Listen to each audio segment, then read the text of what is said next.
বিসমিল্লাহির রহমানির রহিম। আসসালামু আলাইকুম। কেমন আছেন আপনারা সবাই? আলহামদুলিল্লাহ, আমিও ভালো আছি। আজকে আপনাদের মাঝে আমি নিয়ে আসছি গরুর মাংস দিয়ে পেঁপে আর আলু দিয়ে রেসিপি।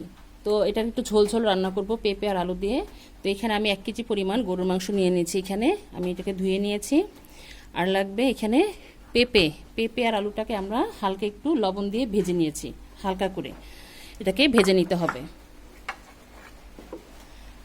আর লাগবে এখানে 1 চা চামচ পরিমাণ জিরার গুঁড়ো, 1 চা চামচ ভরে ধনিয়ার গুঁড়ো, এখানে জয়ফল আর জয়ত্রী পোস্তদানা 3টা একত্র করে বেটে নিয়েছি। আর 1 টেবিল চামচ ভরে আদা রসুন বাটা নিয়ে নিয়েছি।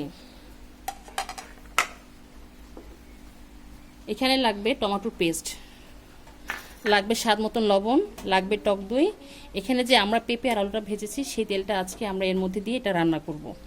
আর লাগবে হলুদ আর মরিচের গুঁড়ো, লাগবে গরম মশলা, আর লাগবে পেঁয়াজ কুচি আর কাঁচামরিচ। তাহলে এখন আমরা প্রথমে যেটা করব, এমন একটা পাতিলে আমরা মাংসটাকে এখন আমরা নিয়ে নিব। প্রথমে মাংসটাকে এর মধ্যে নিয়ে নিব রান্না করার জন্য। এখানে আমরা নিয়ে নিচ্ছি মাংসটা। এখানে 1 কেজি পরিমাণ আছে মাংসটা। এখানে হাড্ডি চর্বি সব কিছু মিলানো আছে। এখন এর মধ্যে আমি লাল মরিচের গুঁড়ো 1 চা চামচ ভরে দিয়ে দিলাম। একটু ঝাল করে রান্না করব, তা না হলে ভালো লাগবে না খেতে।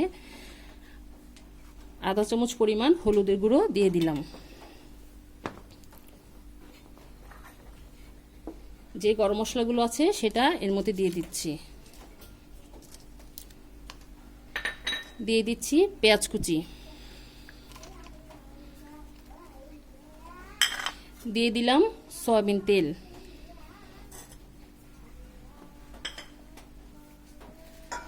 টমেটোর পেস্ট দিয়ে দিলাম।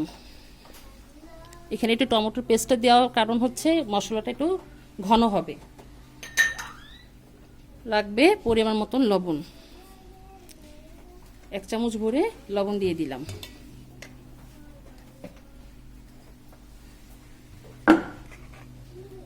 লাগবে এখানে আদা রসুন বাটা, যা মশলা আছে এখানে জিরা বাদে আমি সব মশলাগুলো এখন দিয়ে দেবো। জিরাটা আমরা শেষে ব্যবহার করব।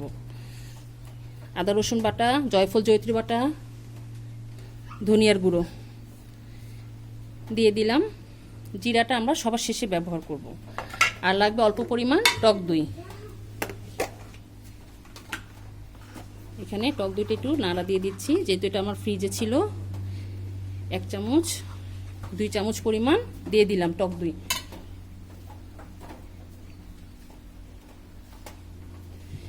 এখন এটাকে আমরা ভালোভাবে মাখিয়ে নিব। এটাকে ভালোভাবে মাখিয়ে আমরা 20 মিনিট রেখে তারপর আমরা এটাকে চুলায় নিয়ে যাব। এভাবে মাখিয়ে নিতে হবে। তারপর আমরা এটাকে কষাবো। 20 মিনিট পর চুলায় দিয়ে দিব। এটা মেরিনেট করে রাখবো এখন 20 মিনিটের জন্য। আমরা 20 মিনিট পর চুলায় চলে যাব। তাহলে 20 মিনিট অপেক্ষা করি। এখন আমরা চুলার কাছে চলে আসছি। আমাদের 20 মিনিট হয়ে গিয়েছে। দেখুন এ থেকে কিছুটা পানি ছেড়ে আসছে। এখন আমি জালটা জ্বালিয়ে দিব। বিসমিল্লাহির রহমানির রহিম।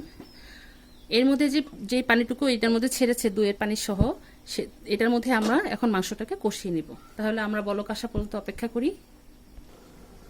এখন আমরা এটাকে এখন ঢাকনা খুলে দেখব আমাদের বলক আসছে কিনা। আমাদের মাংসটা বলক চলে আসছে। এখন এটাকে ভালোভাবে নাড়াচাড়া করে দিব। এটা এখন আমরা ভালোভাবে কষিয়ে নিব। এখন আমরা আবার ঢেকে দিই।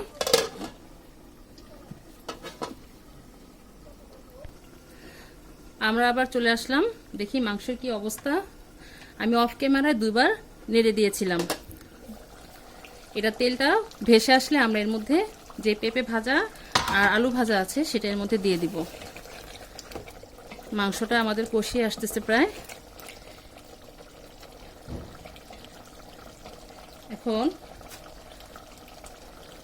এখন আমরা এর মধ্যে যে ভাজা পেঁপে আর আলুটা আছে সেটা এর মধ্যে দিয়ে দিব। দিয়ে দিলাম। এটাকে ভালোভাবে কষিয়ে নিতে হবে। এটাকে এখন ভালোভাবে আমরা নাড়াচাড়া করে কষিয়ে নেব। 5 মিনিটের মতন কষিয়ে তারপর আমরা এর মধ্যে গরম পানি দিয়ে দিব। আমাদের 5 মিনিট হয়ে গিয়েছে। মাশাআল্লাহ করে দেখুন মাংসের গায়ে থেকে তেলটা ছেড়ে আসছে।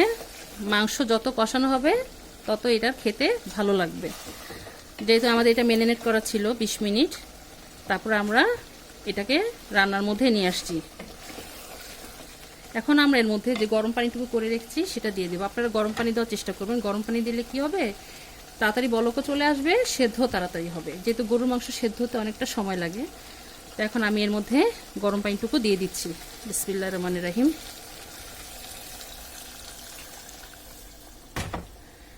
পরিমাণ মতন গরম পানিটা এর মধ্যে দিয়ে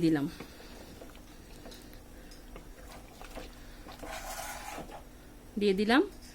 এখন আমরা এটাকে ঢেকে দিব। ভালোভাবে বলক চলে আসলে তারপর এর মধ্যে আমরা জিরার গুঁড়োটুকু দিয়ে দিব। তাহলে বলক আসা পর্যন্ত অপেক্ষা করি। এখন আমরা দেখব আমাদের তরকারিটা বলক আসছে কিনা।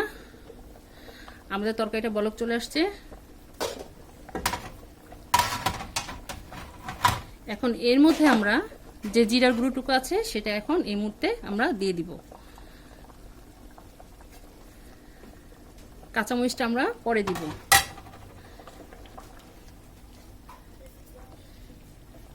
এখন আমরা এটাকে 25 মিনিটের জন্য এখন চুলার মধ্যে রেখে দেব সেদ্ধ হওয়ার জন্য। তাহলে 25 মিনিট পর আমরা ফিরে আসি। আমাদের 25 মিনিট হয়ে গিয়েছে। এখন আমি এটাকে নাড়াচাড়া করে দিয়ে দেখব কি অবস্থা। মাশাআল্লাহ এটা তেল ভেসে আসছে। এখন এটা প্রায় হয়ে আসছে। এখন আমি এর মধ্যে যে কাঁচামরিচগুলো আছে সেটার মধ্যে দিয়ে দিব। আরও 10 মিনিট এটাকে রান্না করে নেব। তাহলে আমরা 10 মিনিট পর ফিরে আসছি। আমরা 10 মিনিট পর ফিরে আসলাম। মাশাআল্লাহ করে আপনারা দেখতে পাচ্ছেন মাশাআল্লাহ অনেকটা ঘন হয়ে আসছে। মাশাআল্লাহ এখন আর বেশিক্ষণ আমরা এটাকে রাখবো না। এটা এরকম একটু ঝোল ঝোল রাখবো, তা না হলে খেতে ভালো লাগবে না। আমাদের এটা রেডি হয়ে গিয়েছে। এখন চুলাটা বন্ধ করে দিই। চলুন পরিবেশনে চলে যাই। তৈরি হয়ে গেল আমাদের মজাদার গরু মাংস পেঁপে আলু দিয়ে রেসিপি। তো আমার এই রেসিপিটি দেখুন। মাশাআল্লাহ আলহামদুলিল্লাহ দেখতে ভালো লাগছে। ইনশাল্লাহ আপনারাও এইভাবে তৈরি করে দেখবেন, আপনাদেরটাও আল্লাহর রহমতে ভালো হবে। তো আমার এই রেসিপিটা আপনাদের কাছে কেমন লেগেছে আমাদেরকে অবশ্যই কমেন্ট করে জানাবেন। এই তরকারিটা সাদা ভাতের সাথে, পোলাওর সাথে, সাদা রুটির সাথে, পরোটার সাথে সব কিছুর সাথেই খাওয়া যায়। তো আমরা তো গরুর মাংস ভুনা খেয়ে থাকি, সবভাবেই রান্না করি। তো এইভাবে একবার রান্না করে দেখবেন, ইনশাল্লাহ আপনাদেরটাও ভালো হবে। তো আজ এই পর্যন্তই। আমার জন্য দোয়া করবেন আমি যেন আপনাদের মাঝে আরও রান্না নিয়ে আসতে পারি। আর আপনারা যেখানে আছেন ভালো থাকেন, সুস্থ থাকেন। আল্লাহ হাফেজ।